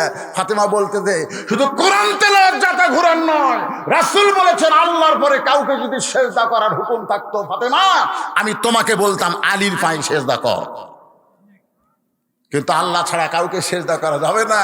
এই কথার দ্বারা রাসূল বুঝাইলেন, মেয়ে মানুষের কাছে 1 নম্বর আল্লাহর পরই হলো তার স্বামী। ধরে কোন কথা ঠিক কি না? সঙ্গে সঙ্গে হযরত আলী ফাতেমার কবরে একটা চুমা দেয়। ফাতেমার চোখ দিয়ে দর দর করে পানি পড়তেছে। আলী বলে, ফাতেমা কি কারণে কান্দো? বলে, কান্দার কারণ হলো আল্লাহ তাআলা আমার দোয়া কবুল করেছে। আলী বলে, ফাতেমা দোয়া কবুল করা আল্লাহর রহমত, আল্লাহর দয়া, তুমি কান্দো কেন? বলে, কি দোয়া কবুল করছে আপনি কি শুনবেন না? আলী বলে, কি দোয়া কবুল করছে? ফাতেমা বলতে যে পর্দার মধ্যে আল্লাহ আমার মৃত্যু দিবে, এই দোয়া আল্লাহ কবুল করেছে। আলী বলে, পাগলি রে, যে সারা জীবন পর্দা করলো তার মৃত্যু তো পর্দার ভিতরেই হবে। আর বাংলাদেশে সারা জীবন যারা পর্দা করে না, মরার পরে তাদের 5টা কাপড় দেয়। জোরে কোন ঠিক কি না? খালি 5 কাপড়, এটার খাটনি পর্যন্ত চাদর দিয়ে ঢাকছে। ফেরেশতা এসে বলতেছে, আল্লাহ এই মেয়ে মানুষ যখন জেতায় ছিল পাড়ার সব লোক দেখছে আল্লাহ, আর মরার পরে 5 কাপড় দিয়া খাটনিটাও পর্যন্ত চাদর দিয়ে ঢাকছে। আল্লাহ কয়, দেশের নাম বাংলাদেশ রে, তোরা ফেরেশতা ঘুরিস্তা জানিস না এই দেশের নাম কি? ওই দেশের নাম হলো বাংলাদেশ। এরা বাঁচতে মানে না রে, মরার পরে মানে রে, মরার পরে মানে রে। মরার পরে যদি 5টা কাপড় দেওয়া লাগে, মা যারা শুনতেছেন আর শোনেন, মরার পরে 5 কাপড় দিয়ে যদি আপনাকে কাফন দেওয়া লাগে, আর আপনার লাশ যদি চাদর দিয়ে ঢাকা লাগে, তাহলে জেতা অবস্থায় কেমন পর্দা করা লাগবে, এইটার নতুন করে ওয়াজ করা লাগবে না। তোর কোন কথা ঠিক কি না? ফাতেমা বলে, স্বামী আপনি কি জানেন কখন আমার মৃত্যু হবে? আলী বলে, ফাতেমা দুনিয়ার কেউ বলতে পারবে না কার কখন মৃত্যু হবে। ফাতেমা বলতেছে, আল্লাহ যদি জানাই। আলী বলতেছে, আল্লাহ জানাইলে বলতে পারবে। ফাতেমা বলতেছে, আল্লাহ পাক আমারে জানাইছে আজকে গভীর রাত্রে ফাতেমার মৃত্যু হবে। ওগো স্বামী, আমি মরে যাওয়ার পর আপনার কাছে আমার 3টা চাওয়া। 1 নম্বর চাওয়া হলো রাতের অন্ধকারে আপনি আমাকে দাফন করবেন। রাতের অন্ধকারে যদি আমার মৃত্যু হয়, তাহলে রাতের অন্ধকারে আমাকে দাফন করবেন, আমার দিনের বেলা দাফনের কোনো দরকার নাই। আমার 2 নম্বর চাওয়া হলো আমার কোনো জানাজার ব্যবস্থা করবেন না। আলী বলতে, পাগলি নাকি, তোমার জানাজায় 1000 মানুষ দোয়া করবে, তুমি কি জনগণের দোয়া চাও না? ফাতেমা বলে, স্বামী গো, আপনি এত বড় আলেম হয়ে কি বুঝতেছেন না? মেয়েদের জন্য জনগণের কোনো দোয়ার দরকার নাই, পৃথিবীর সমস্ত মানুষ যদি বলে ফাতেমা খারাপ, এতে ফাতেমার কোনো ক্ষতি হবে না। আল্লাহ খালি আপনার মুখের দিকে তাকিয়ে থাকবে, আপনি কি খন। আপনি যদি বলেন ফাতেমা ভালো, তাহলে আপনার মুখের কথাতেই ফাতেমার জন্যে আল্লাহর 8টা জান্নাতের দরজা খুলে গেল। আর যদি দুনিয়ার সমস্ত মানুষ বলে ফাতেমা ভালো, আল্লাহ খালি আপনার মুখের দিকে তাকা থাকবে, ওই দুনিয়ার মানুষের মুখের দিকে তাকা থাকবে না। আপনি যদি বলেন ফাতেমা খারাপ, তাহলে ফাতেমার জন্য 7টা জাহান্নামের বরাদ্দ হবে। স্বামী, আমার জানাজার কোনো দরকার নাই। 3 নম্বর চাওয়া হলো আমার লাশটা আপনি খাটনিতে তুলবেন না, কারণ ফাতেমার দেহের ওজন এটা দুনিয়ার কোনো পুরুষ মানুষ যেন বুঝবার না পারে যে ফাতেমার দেহ 8 মণ ওজন, 1 মণ ওজন, 2 মণ ওজন। এখন তো মেয়ে মানুষ আর পুরুষ মানুষ মরিয়া গেলে ওজন কম হয় না বেশি হয়? কথা কান না ভাই, বেশি হয় না কম হয়? হাই রে, আমার মা অসুস্থ, স্ট্রোক করছে, আমরা 4 ভাই ধোয়া আলোক করে পারি না। মা গত কয়েকজনকে মা স্ট্রোক করছে, তার কয়েকদিন আগে গাড়ি অ্যাক্সিডেন্ট করছে, খালি চলতেছে হরজত দিয়ে। আল্লাহ কয় আরো চলাও।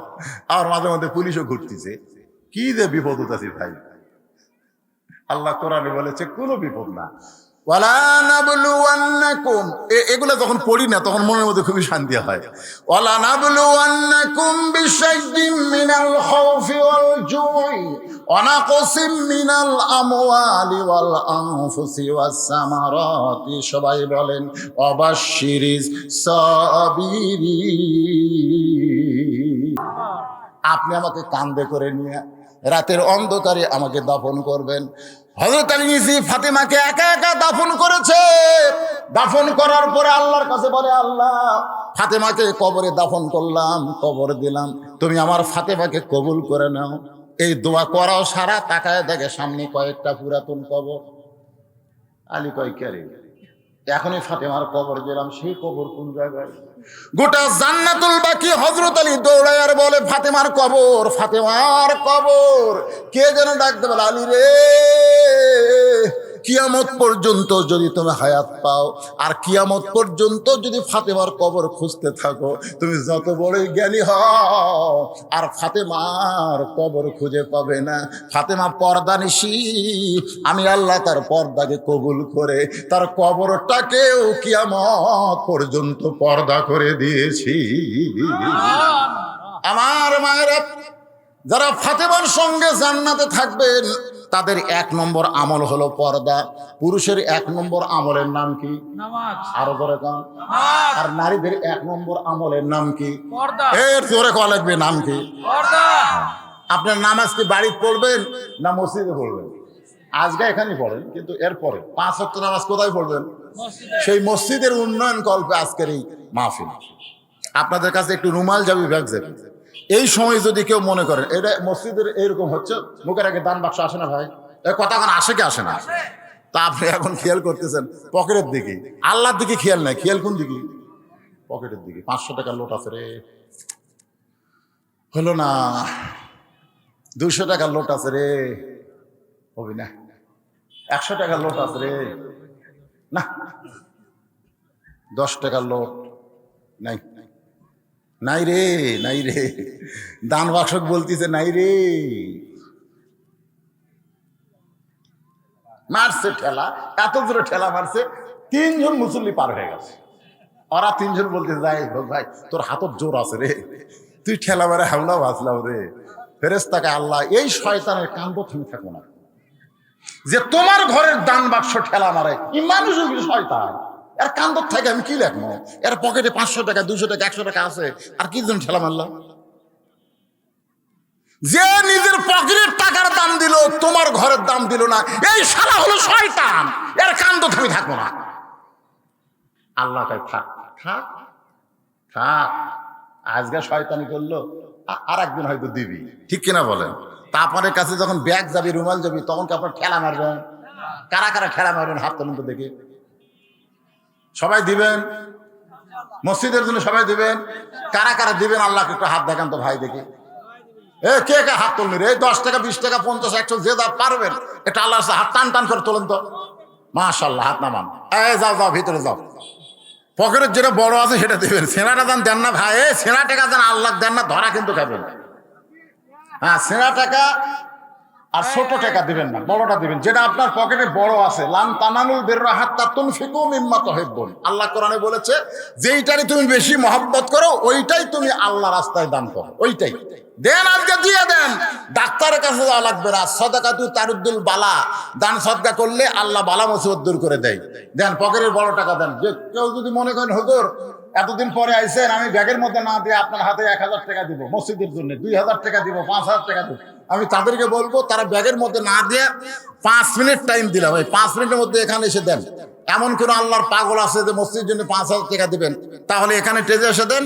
আমি তার বাপ মা যারা কবরে চলে গেছে সকলের জন্য দোয়া হবে, তার জন্য স্পেশাল একটু দোয়া করবো।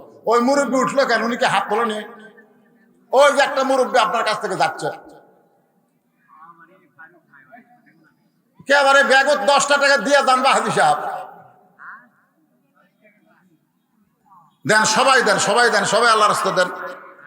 এখানে আমার হাতে 1000, 2000, 5000 টাকা দেওয়া আল্লাহর ঘরের জন্য কেউ নাই। এখানে মাদুল বাড়িয়ার লোকজন কোথায় গেল রে?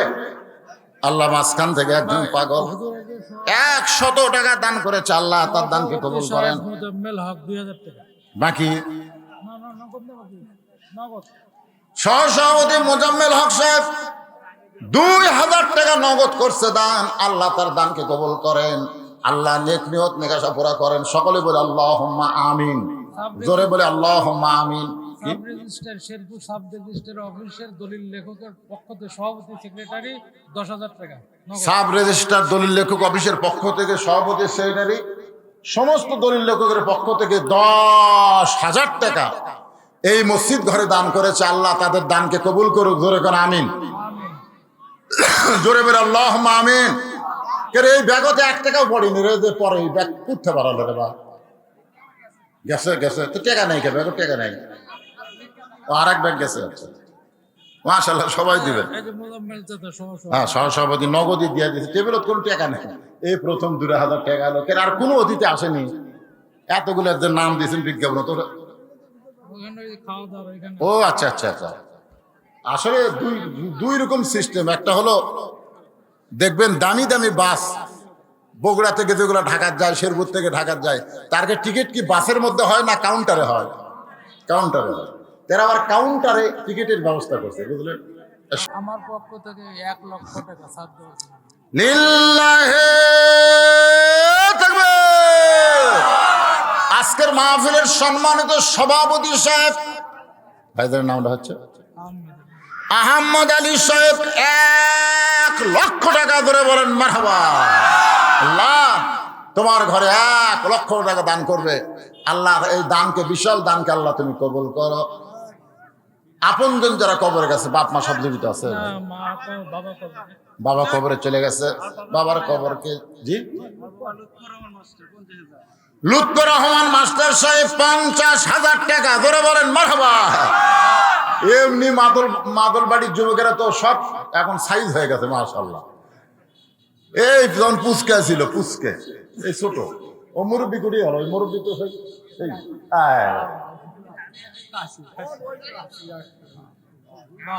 বাবা নাই, দাদা নাই, কেউ নাই। আপনার আপনার দাদা দাদি না, ওগুলো তো বাপই যখন নাই তো দাদা থাকে। দাদা দাদি নানা নানি সব চলে গেছে, খালি মাটা জীবিত আছে আমার ভাই। হ্যাঁ, উনি অবসরপ্রাপ্ত পুলিশ কর্মকর্তা। দেখেন, অবসরপ্রাপ্ত, তারপরে তিনি 1 লক্ষ টাকা আল্লাহর ঘরে যিনি দান করেছেন। এরকম কিছু দানবীর অবশ্যই আছে, তারা অনেকে প্রকাশ্যে দেয়, অনেকে গোপনে দেয়। আমি বললাম যে আমি ইমামতি করব, আপনারা আমার পিছনে আসরের নামাজ পড়বেন, তারপরে আপনারা ঢাকের উঠে চলে গেলেন। সাব রেজিস্ট্রার অফিসের 10,000 টাকা সে পয়সা আবার একটু বলে দেন, তোরা শুনে নেই। সাব রেজিস্ট্রারের পক্ষ থেকে অফিসের পক্ষ থেকে শেরপুর সাব রেজিস্ট্রার অফিসের পক্ষ থেকে দলিল লেখকের সম্মানিত সভাপতি, সহসভাপতি, সেক্রেটারি সকলের পক্ষ থেকে 10,000 টাকা দান করেছে। আল্লাহ দানকে কবুল করুক, জোরে কোন আমিন। আল্লাহ শুনলি হলো রে, ওরা আবার শোনা লাগবে, কি দরকার?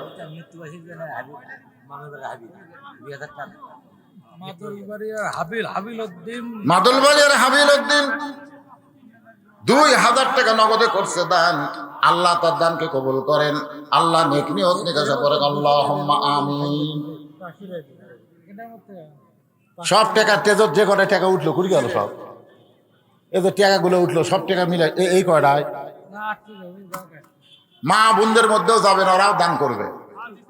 ওরাও দিছে, মাশাআল্লাহ মাশাআল্লাহ, আমার মা বোনেরাও দান করছে। আল্লাহ সকলের দানকে কবুল করেন। আপনার আসরের নামাজ কয়টায় পড়ে? কয়টায়? তো 4টা বাজছে, 4টা বাজে নাই, এখনো 13 মিনিট টাইম আছে। হ্যাঁ, রিফাত হোসেন রিফাত 100 টাকা দান করছে। আল্লাহ রিফাতের দানকে আল্লাহ আপনি কবুল করেন। এইদিকে সবাই এদিকে হন, যারা গেছে গেছে ওযু করে তারা আবার সবাই চলে আসতেছে, অসুবিধা নেই। আমি যে আলোচনা করতেছি, ওয়ামিলুস সালিহাত, নেক আমল পুরুষের 1 নম্বর হলো নামাজ। ধরে করে 1 নম্বর কি? আর নারীদের জন্য পর্দা। এরপরে আল্লাহ বলছেন ওয়াতাওয়াসাউ বিল হক, হক কথা বলা লাগবে, হক পথে চলা লাগবে, হকের পথে আমাদের থাকতে হবে। ওয়াতাওয়াসাউ বিল হক দিয়া নানা ধরনের ব্যাখ্যা করা হয়েছে। হক কথা, কথা কথা কথা বন্ধ করা যাবে না, হক কথা বলা লাগবে। হক কথা বলবার গেলে হকের পথে থাকা লাগবে। হকের পথে থাকবার গেলে একা থাকলে হবে না, হকের একটা জাহামাত করা লাগবে। আর হক পথে যখনই থাকবেন তখন আপনার উপর বাধা আসবে, জুলুম হবে, নির্যাতন হবে। আপনি হক পথে থাকবেন, কোনো বাধা আসতেছে না, জুলুম আসতেছে না, নির্যাতন আসতেছে না, বুঝবেন আপনি হক পথে নাই। হক কথা বলতেছেন, তলে তলে ব্যাহকের সাথে আপনার একটা লাইন আছে। ধরে কোন কথা ঠিক নেই। বাংলাদেশে অনেক ইসলামী দলের নামে দেখবেন চিল্লায় চিল্লায় গলা ফাটায়া সরকারের বিরুদ্ধে কথা বলে। আপনি খুঁজলে দেখবেন তাদের একটা কর্মী পর্যন্ত ধরা পড়েনি। এরকম আছে না? এরকম আছে না? কে হুজুর এত গরম গরম কথা কয়, ওরা ধরা পড়ে না। আমি বললাম রে পাগল, অনেক সময় দাদার কোলে লাঠি চড়ে কিন্তু মাঝে মধ্যে দাদার দাড়ি ধরে টানে, দাদার কান ধরেও টানে, কি টানে না। তারপরে দাদা কিন্তু আবার চুমা খায়, কানও খায়। আমার লাঠি তো দাড়ি ধরে টানছে, কান ধরে টানছে, কি হয়েছে? ওরা হচ্ছে দাদার কোলের নাতির মতো, মাঝে মধ্যে দাড়ি টানে, কান টানে, কিন্তু দাদা কিছু কয় না, কারণ তলে তলে দাদার সাথে লাতির একটা সম্পর্ক আছে। ধরে কোন কথা ঠিক কথা কর না। ওয়াতাওয়াসাউ বিল হক, ইনশাআল্লাহ 100 টাকা, অসুবিধা নেই। 100 টাকা দান করেছে, আল্লাহ কবুল করেন। যারা এখন দান করবেন করে যান, আমার বাকি ওয়াজটা শোনেন। কি ঘন ঘন আসা যাচ্ছে, আর সে সময় নেই, হায়াতও নেই, আর আমার সে বয়সও নেই। তো যাই হোক, আলহামদুলিল্লাহ, যে কথা বলতেছি, সূরা আসরের 3 নম্বর পয়েন্ট কি? ওয়াতাওয়াসাউ বিল হক। একেবারে সূরা আসর মুখস্থ নাই আপনাকে রে? তাহলে ইমানের ওয়াজ করছি আমি, আমলের ওয়াজ আমি করেছি, এখন হকের কথা বলতেছি। ওয়াতাওয়াসাউ বিল হক, মামুনুল হক, আজিজুল হক, জোরে কোন ঠিক না? কুল জাল হক ওয়াজাহাকাল বাতিল ইন্নাল বাতিলা কানা যাহুকা। বুঝতে পারছেন? বউলিয়া ধরা পড়বি, তারপরে বলবি তোর কাবিন আছে। হকের অবস্থা কি জানেন? বউলিয়া ধরা পড়বি, তারপরেও বলবি তোর কাবিন আছে। আর শাকিব খান বিয়া ছাড়াই সমানই বাচ্চা পয়দা করতেছে, তারপরও বিয়ার খবরই জানবার চাচ্ছে না। বড় কোন কথা ঠিক না? দেহক আজকে বিয়া ছাড়া বাচ্চা দিয়ে সিনা টান করে ঘুরতেছে, আর হক আজকে বিয়া করে কাবিন না থাকার অপরাধে জেলের মধ্যে ঢুকে গেছে। কথা কর না কেন? আজকে হকের অবস্থাটা কি? তারপরেও হক কথা বলতেই হবে, হক পথে চলতেই হবে, হকের ওপর থাকতেই হবে। নানা রকম নির্যাতন জুলুম আসতেই থাকবে, এরপরেও আল্লাহ তাআলা হকের বিজয় দিবে। আপনার কথা দিবে কি দিবে না? কোনোদিনও বাচ্চা হয়নি, কোনোদিনও বাচ্চা হয়নি। ওয়াতাওয়াসাউ বিস সবর 4 নম্বর বিষয়, কোনোদিনও বাচ্চা হয়। মুরব্বি সামনে মাথা ঝাঁকাচ্ছেন, কি করবেন কোন? ওয়াতাওয়াসাউ বিস সবর, কোনোদিনও বাচ্চা হয় নাই মায়ের, এবার প্রথম বাচ্চা হবে। এখন আপনারা বলেন, বাচ্চা মায়ের পায়ের তলে জান্নাত পাবে? জোরে কোন ঠিক কিনা? মায়ের পায়ের তলে যদি জান্নাত, বাপের পায়ের তলে না মায়ের পায়ের তলে? তো মায়ের পায়ের তলে জান্নাত, আর তুমি এমনি এমনি মা হবা। প্রসব বেদনা শুরু হচ্ছে, বাচ্চা এখন দুনিয়াতে আসবে, আসার আগে বুঝলেন কলজার উপর তো একটা কামড় মারে ভাই। মাও খালি চিল্লাকে মরে যাবো, গলার দড়ি দেবো, বিষ খামো। দাদি নানি দৌড়ে এসে ঘরের মধ্যে তুলে বালিশের শোয়া, ঠান্ডা পানির মধ্যে নরম কাপড় চুবড়ায় কপালে দিয়ে কয় ধৈর্য ধর। ওয়াতাওয়াসাউ বিস সবর, ধৈর্য ধর। মা হবি, এই মা হবি তো চিল্লেস কে? তো মা হবার কে কছে রে? পেটের মধ্যে ধরছো, বাড়াবি না, রক্ত নিয়ে বাড়াবি রে, খালি খালি বাড়াবি না, তোর রক্ত নিয়ে বাড়াবি। তোর কথা কর না কেন? ধৈর্য ধর। এমন দাবড়ি দাদি আর নানি মারিছে, ওই ভয়ের টালায় ধৈর্য ধরে দাঁতের পর দাঁত করতেছে, আর এদিকে বাচ্চা টানতেছে, রক্ত খালি দিয়ে গোটাল ঘর মাগা যাচ্ছে। কিছুক্ষণ পর করে বাচ্চা কান্দা উঠছে, মা বেহুশ হয়ে। আচ্ছা ভাই বলতেছে, এখন দান না, বলতেছে যেগুলো দিচ্ছেন আপনার দিয়ে যান, অসুবিধা নেই। এখন বাচ্চা কান্দতেছে, মা বেহুশ হয়ে গেছে। বাচ্চারে গোসল করায়া মায়ের বুকের উপরে যখন দেয়, আপনারা খেয়াল করে দেখবেন, আমি দেখছি আমার বইয়ের, মা আস্তে করে বাচ্চাকে বুকের কাছে নিয়ে মুখের জিহ্বা টেনে বের করে ওই বাচ্চার নরম ঠোঁটে লাগায়। দাদি নানি চিৎকার করে বলে, তুই না গলার দড়ি দিবার চাইলি, বিষ খাবার চাইলি, এরই জন্যে ই তোরে কলকাতা কামড় মারছিল, এরই জন্য তো অনেক রক্ত পড়ে গেছে, এক লাত্তি মারা ফেলা দে, বুকের উপর নিস না, লাত্তি মারা ফেলা দে। মা চোখের পানে বের করে বলে, দাদি গো, কষ্টের পরে এত বড় নিয়ামত আল্লাহ আমাকে দান করবে, এটা আমি আগে বুঝতে পারি নাই। আজকে বাংলার জমিনে হকের পথে থাকার পরে যারা কষ্ট করতেছ, মা যেমন তার সন্তান পেয়ে সব কষ্ট ভুলে যায়, আমরাও একদিন দেখতে পাবো এই ৯৬% মুসলমানের দেশে আর্জেন্টিনার পতাকা উড়বে না, ব্রাজিলের পতাকার কোনদিন উড়বে না, এদেশে কলেমার পতাকা পথ পথ করে উড়বে। ধরে গান ঠিক কিনা? আল্লাহ যেন এই দৃশ্য আমাদেরকে দেখার তৌফিক দেয়। সকলে বলে আল্লাহুম্মা আমিন। আস্তাগফিরুল্লাহ পড়েন, আস্তাগফিরুল্লাহ রাব্বি মিন কুল্লি জামবি ওয়া তুবু ইলাইহি লা হাওলা ওয়ালা কুওয়াতা ইল্লা বিল্লাহিল আলিয়্যিল আযীম। মসজিদ মেম্বার ৫০০ টাকা দান করছে, আল্লাহ তার দানকে কবুল করেন। সাইফুল ইসলাম প্রধান শিক্ষক, হ্যাঁ, উনি ৫০০ টাকা দান করছে, আল্লাহ কবুল করেন। কত কোয়া লাগবে না ভাই, সাইফুল কয়টা শিক্ষক আছে? আনালের মা ৫০০ টাকা দান করছে, আল্লাহ দানকে কবুল করে। প্রকাশ্যে দান আর গোপনে দান কম বেশি আছে না নাই? বাংলাদেশে যত যত বড় বড় কাজ হয়েছে, এগুলো কি প্রকাশ্যে দানে হয়েছে না গোপন দানে হয়েছে? আপনার বুঝতে পারেন, একটা মসজিদ এদিকে ভিক্ষা করে টাকা তুলে করা যাবে? জীবনে একটা মসজিদ আপনি যে ভিক্ষা তুলে গামছার টাকা, ব্যাগের টাকা দিয়ে মসজিদের শর্ট হবে, শর্ট খুব বেশি আদায় হলে একটা কার্পেট হবে, কিন্তু মসজিদ করা যাবে না। মসজিদের সমস্ত টাকা গোপনে আসে। জোরে কোন কথা ঠিক কিনা? অনেক লোক আছে তারা গোপনে গোপনে বড় বড় দান করে, বড় বড় দান করে। তা আপনাকে এখানে গোপনে বড় বড় দান হবে। ৫০০ টাকা দিয়ে কয় কান ফেলা আছে, দেখি দেখি দেখি দেখি আমার নাম কয় কেনা? আল্লাহ কয় ছোট্ট টাকা দিয়ে তুই দুনিয়াতে নাম শুনলু, তো দুনিয়াতে শেষ। এই জন্যে আমরা বক্তার একটু নাম কমই বলবার চাই, কিন্তু জনগণ ঘুরতে ঘুরতে কন হুজুর কন, একবার জায়গা দুইবার কম, মার হাবা কম, তকবীর দেন, সব শেষ রে। আপনারা যাবেন, এতে যায়নি এখন, এখন গেছে আমার ওখানে, এখন যাই দেখবে ২০০ শতক জায়গার উপর, ২০০ শতক জায়গার উপর মসজিদ মাদ্রাসা ইতিমখানা নির্মাণ করছে। কারো কাছ থেকে ১ টাকা দান সদকা লেইনি। এই যে আপনারা ওয়াজ করে যে টাকা দেন ভাই, এই টাকায় আমি সেদিন আমার যে অ্যাক্সিডেন্ট, আমার গাড়ি যারা দেখছে, পৃথিবীর কেউ বিশ্বাস করেন না বৈধ রশিদ অক্ষত আছে, কারণ দুই দিক থেকে মারছে, সামনের দিক থেকে বাস, সাইড থেকে ট্রাক। একেবারে একটা গাড়ি কিনছিলাম এবারে খুব কষ্ট করে, প্রিমিয় গাড়ি, সবাই কোথাও গাড়ি খুব মজা, আসলেই মজা, লেটেস্ট মডেল প্রিমিয় গাড়ি কিনছি, এমন চাকা দিছে তোর মডেল।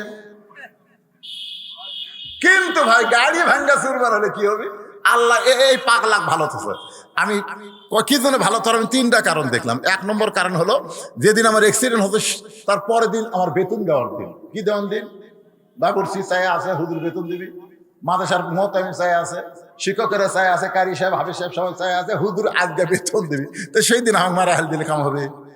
আল্লাহ দেখলো যাক বেতন দেওয়ার জন্য তোর হায়াত থাকলো।